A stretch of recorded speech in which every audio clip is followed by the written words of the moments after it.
பாக்கியாவை ஏமாற்றிய கோபி, ஈஸ்வரி மூஞ்சியில் கரியை பூசிய இனியா. 1220வது எபிசோடில் நடக்கும் உருப்படியான விஷயம்.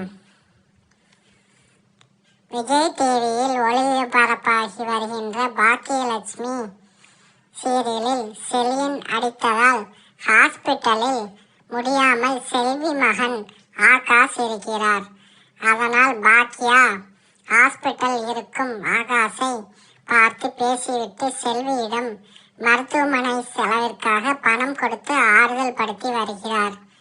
வீட்டிற்கு வந்ததும் ஈஸ்வரி பாக்கியாவிடம் சண்டை போடுகிறார். அத்துடன் செலியன் பண்ணியதுதான் சரி என்பதற்கு ஏற்ப எல்லோரிடமும் சொல்கிறார். இதனால் செலியன் மற்றும் எழிலுக்கு இடையே சண்டை ஆரம்பித்து விட்டது. அடிதடியில் இறங்கும் அளவிற்கு 2 பேரும் முட்ட ஆரம்பித்து விட்டார்கள். பிறகு பாக்கியா இருவரையும் சமாதானப்படுத்துகிறார். இதற்கெல்லாம் மறைமுகமாக கோபி தான் காரணம் என்று புரிந்து கொண்ட பாக்கியா கோபியிடம் இந்த வீட்டை விட்டு வெளியே போங்க என்று சொல்கிறார். ஆனால் கோபி, என்னால் இந்த வீட்டை விட்டு போக முடியாது. என் மகள் இனியா வாழ்க்கையை சரி செய்ய வேண்டும். அந்த கடமை எனக்கு இருக்கிறது என்று சொல்லி பாக்கியா நெற்றியில் நாமத்தை போட்டு முழுமையாக ஏமாற்றி விட்டார். பாக்கியா இனி என்ன நினைத்தாலும் கோபியை அந்த வீட்டை விட்டு வெளியே அனுப்ப முடியாது. அந்த அளவிற்கு தற்போது கோபிக்கு சப்போர்ட்டாக ஜெனி, செலியன் மற்றும் ஈஸ்வரி ஒன்று கூடி விட்டார்கள். அடுத்ததாக ஈஸ்வரி சும்மா இருக்காமல் இனியாவிற்கு கல்யாணம் பண்ணி வைக்கலாம் என்று முடிவு பண்ணி சொந்தக்காரங்களை வீட்டுக்கு வர வைக்கிறார்.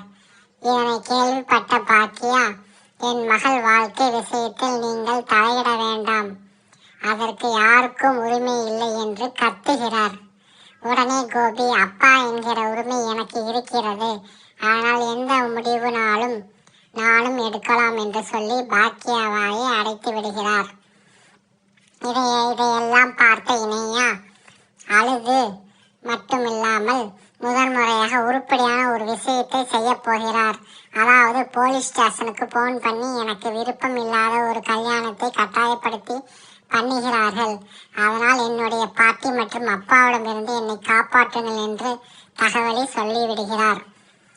அடுத்ததாக எதுவும் நடக்காது போல் ஈஸ்வரி சொன்னபடி இனியாவை பார்க்க வந்திருக்கும் குடும்பத்திற்கு முன் இனியா கிளம்பி வந்து நிற்கிறார்.